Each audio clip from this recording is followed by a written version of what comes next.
Now, a depraved mind is a mind which doesn't work. So now when you listen to the discourse in our culture today, what you're listening to is a mind which does not work. And Paul spells that out in the last verses of Romans 1, where he says, "And just as they did not see fit to acknowledge God any longer." Now remember, that's the root mistake. God gave them over to a depraved mind. Remember, God leaves you free. He lets you go if you want to. Being filled with all unrighteousness, wickedness, greed, evil, full of envy, murder, strife, deceit, malice. They are gossips, slanderers, haters of God, insolent, arrogant, boastful, inventors of evil, disobedient to parents, without understanding, untrustworthy, unloving, unmerciful. Quite a list. I mean, of course, there are exceptions. Thank God for exceptions. People in general, unfortunately, when you look at them thoroughly, you find them not too far from this. Although they know the ordinance of God, because people do not lose this entirely. They know it, they just don't accept it.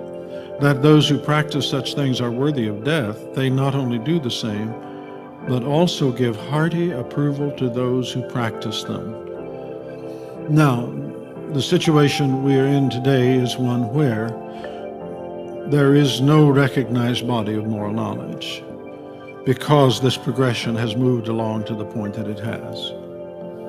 And what I'm saying here is, you may not be familiar with that way of putting it, but that is the way things stand in our schools generally and our professional institutions.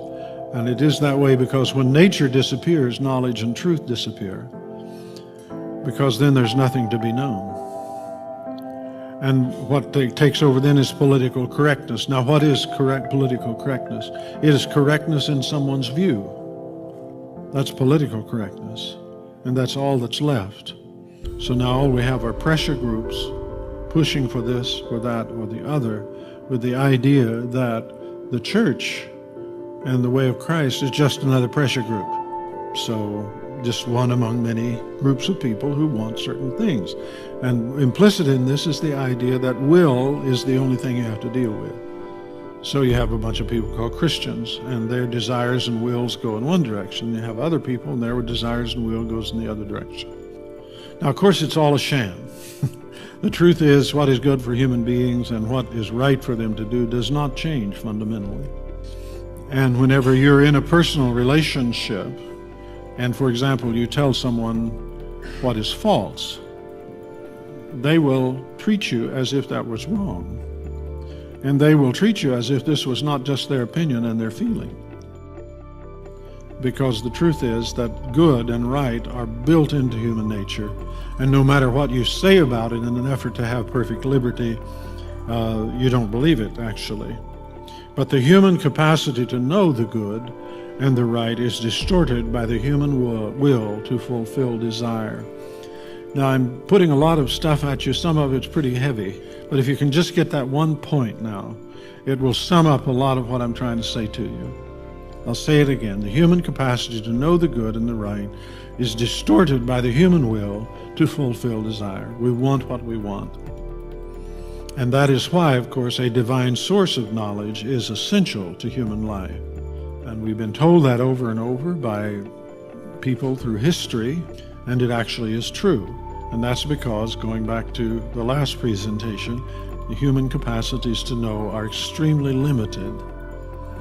And consequently, the things that we most need to know, including what is human nature, is not something that is readily accessible to us. Now, Jesus sums up the whole law by referring to the essential aspects of the human being.